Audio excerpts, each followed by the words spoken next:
जी viewers, आज इस video में मैं आपको बताऊंगा कि रकबे की पैमाइश करम कान के मुताबिक आप ख़ुद किस तरह निकाल सकते हैं।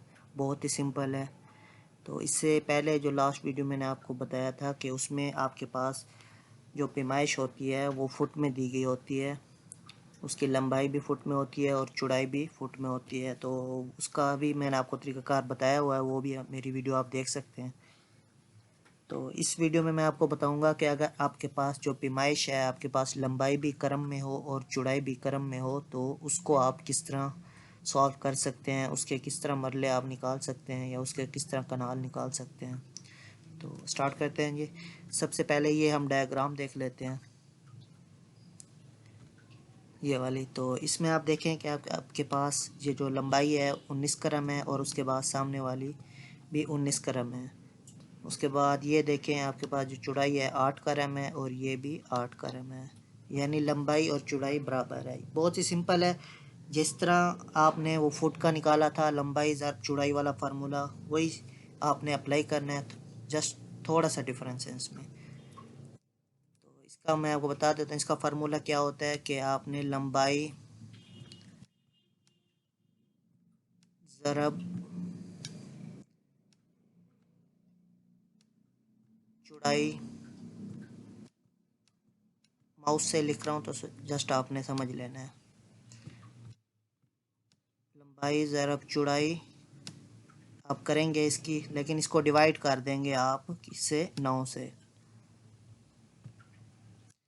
लंबाई ज़रब चौड़ाई करना है और उसके बाद आपने इसको डिवाइड कर देना है 9 से। तो आपका ये जो डायग्राम है इसके आपके मरले निकल आएंगे। तो हमारे पास लंबाई कितनी है, 19 है।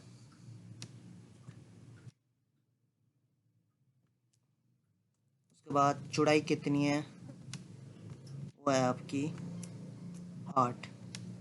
तो जब हम इसको मल्टीप्लाई करेंगे तो ये हमारे पास आ जाएगा 156 आ जाएगा। उसके बाद 156 को जब हम डिवाइड करेंगे 9 से तो ये हमारे पास कितना आ जाएगा, हमारे पास जो रकबा इसका निकलेगा वो होगा 17 मरले। तो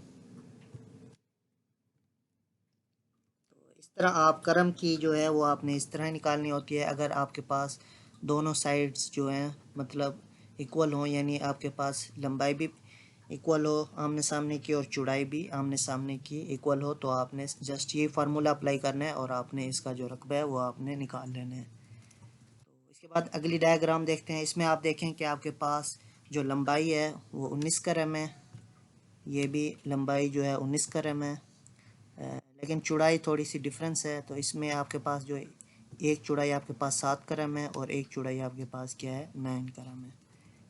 तो इसके पहले आप पास मतलब बराबर ना हो, उसके आपने सबसे पहले उसको बराबर करना होता है, उसकी एवरेज निकालने आप। तो इसमें से आप देखें कि आपके पास जो बराबर नहीं है वो कौन सी है, 9 और 7। तो हम क्या करेंगे, 9 जमा 7 कर देंगे और इसको हम डिवाइड कर देंगे 2 से। तो हमारे पास ये कितना निकल आ जाएगा, ये हमारे पास होगा 9 और जमा 7, ये हो जाएगा 16 डिवाइडेड बाय 2। तो ये हमारे पास निकल आएगा, वैल्यू जो आ जाएगी वो आ जाएगी 8। तो आप यहाँ पे देखें तो आपके पास ये जो वैल्यू है वो अब 8 आ गई है, यानी आपके पास ये 8 हो गया और ये भी 8 हो गया।